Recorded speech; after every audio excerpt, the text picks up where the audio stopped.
Hello friends, आप सभी का मेरे यूट्यूब चैनल इन्वेस्टर सर पर मैं आपका वेलकम करता हूं। फ्रेंड्स, ये वीडियो स्टार्ट करने से पहले मैं आप सभी से रिक्वेस्ट करूंगा कि हमारे चैनल को सब्सक्राइब ज़रूर करें और हाँ, ये वीडियो को लास्ट तक देखें। आपका पूरा का पूरा ट्रेडिंग कैरियर यहाँ पर चेंज हो सकता है, तो वीडियो को लास्ट तक देखें। और मैंने ट्रेडिंग इन द जोन इस बुक से इस पूरी की पूरी बुक का एक निचोड़ निकाला है 5 पॉइंट्स के अंदर। और ये पॉइंट्स बहुत इजी लैंग्वेज में मैं आपको समझाऊंगा जो मैंने समझा है, ठीक है। और इससे आपका पूरा का पूरा ट्रेडिंग कैरियर चेंज हो सकता है। आपको पता होगा कि trading is all about 80% mindset and attitude and 20% of skill. तो यहाँ पर स्किल के ऊपर भी और माइंडसेट के ऊपर भी हम बात करने वाले हैं। तो मैं चाहूँगा कि हमारे इस वीडियो को लाइक करें, ज़्यादा से ज़्यादा शेयर करें। और हाँ, अगर आप पहली बार मेरी वीडियो को देख रहे हैं तो इस चैनल को सब्सक्राइब ज़रूर करें, क्योंकि वीडियो बनाने में बहुत एफ़र्ट्स लगते हैं, ठीक है। तो फर्स्ट यहाँ पर हम 5 लेसन्स सीखने वाले हैं, जिनमें सबसे पहला लेसन है, जैसे कि आप यहाँ पर देख रहे होंगे। First lesson is understand the meaning of market. सबसे पहले तो हमको ये समझना पड़ेगा कि मार्केट का मीनिंग क्या होता है, ठीक है। Share market is nothing but the behavioural pattern of people and it repeat itself most of the time accept in any big news और एनी बिग कंडीशन। इसका मतलब क्या हुआ कि शेयर मार्केट में अगर आप देखेंगे तो कंटिन्यूसली कहीं ना कहीं मार्केट सपोर्ट लेता है, कहीं से रेजिस्टेंस लेता है, कहीं पर सपोर्ट लेता है। मतलब ये लोगों का एक बिहेवियर है। शेयर मार्केट मतलब क्या, लाखों करोड़ों लोग मिलकर वहाँ पर ख़रीद रहे हैं, बेच रहे हैं, ख़रीद रहे हैं, बेच रहे हैं। और लोगों का जो बिहेवियर है, जहाँ पर वो ज़्यादा ख़रीद रहे हैं या ज़्यादा बेच रहे हैं, तो वहाँ पर क्या होता है, या तो ज़्यादा सेलिंग आती है या ज़्यादा बाइंग आती है। मतलब share market is nothing but the behavioural pattern of people. हाँ, कभी कभी अगर कुछ बिग न्यूज़ आ जाती है, जैसे बजट डे के दिन मार्केट बहुत ज़्यादा मूव करता है, या अगर कोई बड़ी न्यूज़ आ जाती है, जैसे कोविड की न्यूज़ आई थी, तो वहाँ पर मार्केट एकदम क्रैश कर गया था। उस कंडीशन में नहीं, लेकिन बाकी के जो नॉर्मल डेज रहते हैं, तो वहाँ पर मार्केट क्या करता है, अपने आप को most of the time repeat करता है। तो वहाँ पर हमको क्या करना पड़ेगा, लर्निंग क्या है यहाँ पर फर्स्ट पॉइंट के अंदर हमको सीखना पड़ेगा कि सपोर्ट एंड रेजिस्टेंस किस तरीके से ड्रॉ करते हैं। चार्ट्स को हमको मैक्सिमम रीड करना पड़ेगा, ठीक है। यहाँ पर आपको इसकी जो स्किल है वो एक्वायर करना पड़ेगा।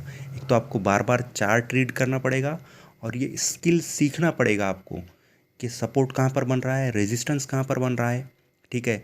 एक ट्रेंड लाइन कैसे ड्रॉ करते हैं, ये सारी चीज़ें, ये सारे स्किल्स आपको सीखना पड़ेगा फर्स्ट ऑफ ऑल, ठीक है। और सबसे मेन यहाँ पर आपको बाइंग जोन और सेलिंग जोन दोनों भी निकालना पड़ेगा, ठीक है। तो ये फर्स्ट आपको यहाँ पर मार्केट को अंडरस्टैंड करना है कि मार्केट का मीनिंग क्या है। It is nothing but the behavioural pattern, और आपको वहाँ पर सपोर्ट एंड रेजिस्टेंस ड्रॉ करना है। ये फर्स्ट पॉइंट है। उसके बाद सेकंड हम देखेंगे, सेकंड पॉइंट है डिसाइड और divide your money and start with 10% of your money only. यानी कि आपके पास अगर फॉर एग्ज़ाम्पल 1 लाख रुपीज़ है, तो 1 लाख रुपीज़ आपको ट्रेडिंग में नहीं लगाना है, आपको सिर्फ उसका 10% मतलब 10,000 रुपये लगाना है, और 10,000 रुपये से आपको ट्रेडिंग स्टार्ट करना है। यहाँ पर क्या होगा, यहाँ पर लर्निंग क्या है, आपका जो रिस्क है वो मिनिमाइज़ हो जाएगा, और आप बड़े लॉसेस से यहाँ पर बच सकते हैं, ठीक है। यू में protect your self from big losses. ये सबसे पहला और सबसे इम्पोर्टेंट पॉइंट है, ठीक है। आपके पास जितना भी पैसा है उसको 10 पार्ट में डिवाइड कर दो, 4 में नहीं, 10 पार्ट में डिवाइड करो। और मैं तो कहता हूँ कि स्टार्टिंग में सिर्फ एक लॉट से ट्रेडिंग करो। अगर आप एक लॉट में सक्सेसफुल होते हो तो 2 लॉट से करो, 2 से फिर 4, और बाद में धीरे धीरे करके आप बढ़ा सकते हो। स्टार्टिंग में ही हमारी सोच क्या रहती है कि पैसा लगाया और पैसा कमा लेंगे, फिर बाद में हम सारी चीज़ें सीखेंगे। ऐसे बिल्कुल भी नहीं होता है, आपको धीरे धीरे स्टेप बाय स्टेप ही सीखना पड़ेगा, ठीक है। और यहाँ पर सबसे इम्पोर्टेंट पॉइंट क्या है कि अगर आप ज़्यादा पूरा का पूरा पैसा लगा देंगे तो उससे आपको एक फ़ियर रहेगा, और फियर से क्या होता है, फियर नैरोज योर माइंड। मतलब आपकी जो सोचने समझने की शक्ति रहती है, माइंड की जो कैपेसिटी रहती है, वो यहाँ पर कम हो जाती है। ठीक है। और आप यहाँ पर रॉन्ग डिसीजन ले सकते हो, क्योंकि आपने अगर ज़्यादा क्वांटिटी ले लिया और आपका अगर 5-10% नीचे हो गया तो आप क्या करेंगे, वहाँ पर एग्ज़िट हो जाएंगे, और हो सकता है कि वहाँ से वो ट्रेड वापस घूम जाए। ठीक है। इसलिए अगर आप कम क्वांटिटी रखेंगे तो आप रिस्क को मिनिमाइज़ कर सकते हैं। तो इनिशियली आपको क्या करना पड़ेगा, very less amount of money से आपको ट्रेड करना पड़ेगा। ठीक है। तो फर्स्ट पॉइंट हमने क्या देखा, understand the market and draw support resistance. Second point हमने देखा कि हमारा जो भी मनी है उसको हम 2 पार्ट्स में डिवाइड 10 पार्ट में डिवाइड करेंगे। ठीक है।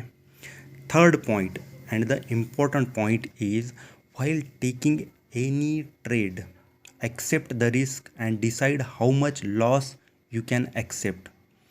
आपको ये डिसाइड करना पड़ेगा कि आप कोई भी अगर ट्रेड ले रहे हैं तो सबसे पहले वहाँ पर एक रिस्क है।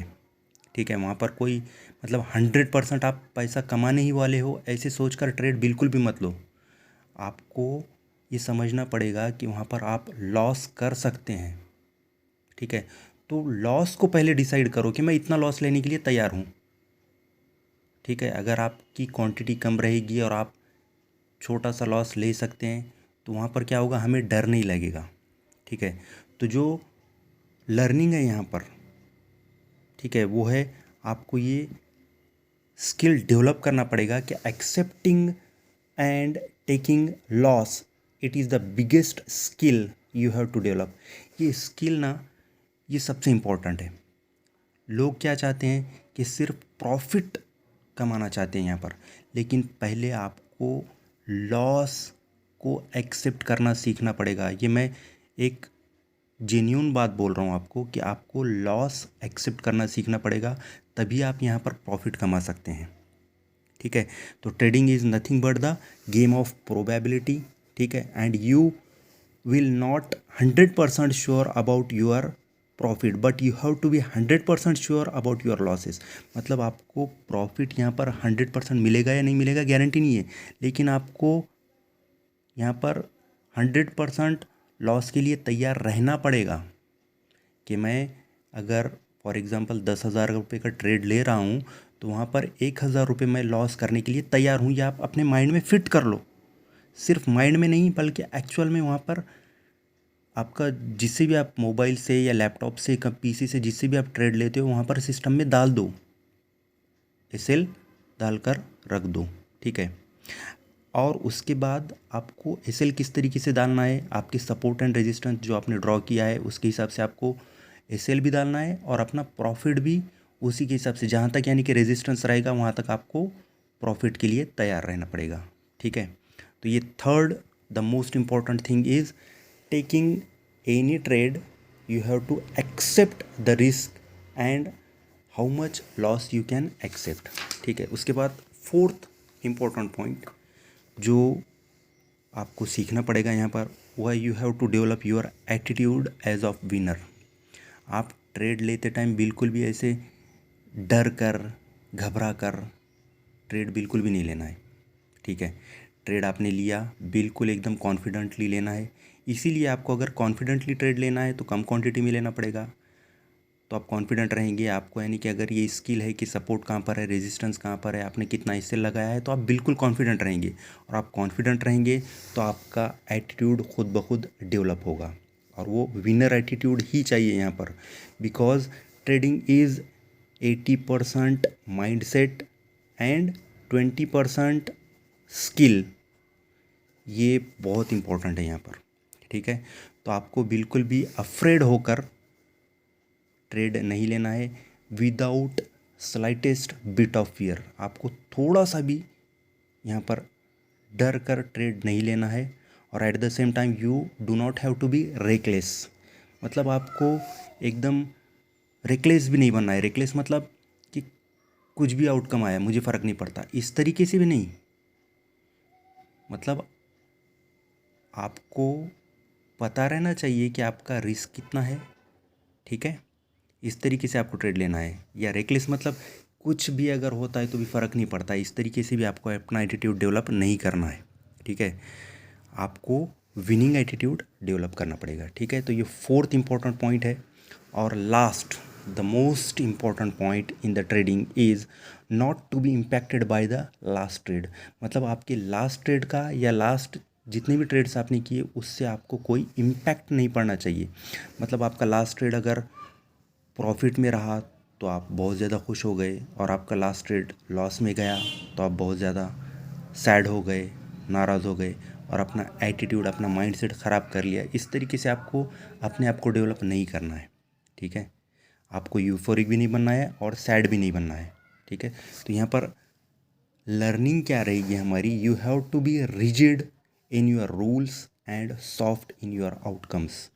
मतलब आपके जो भी रूल्स बना रहे हैं आप, उसमें आपको रिजिड रहना पड़ेगा कि मुझे इतना इससे लेना है तो लेना ही है, मुझे सपोर्ट रेजिस्टेंस कहाँ पर प्रॉपर निकल रहा है लगाना ही है, मुझे कल जो भी मैं ट्रेड लेने वाला हूँ उसकी आज तैयारी करना है। मतलब आपके जो भी रूल्स है उसमें आपको रिजिड रहना पड़ेगा, स्ट्रिक्ट को रहना पड़ेगा।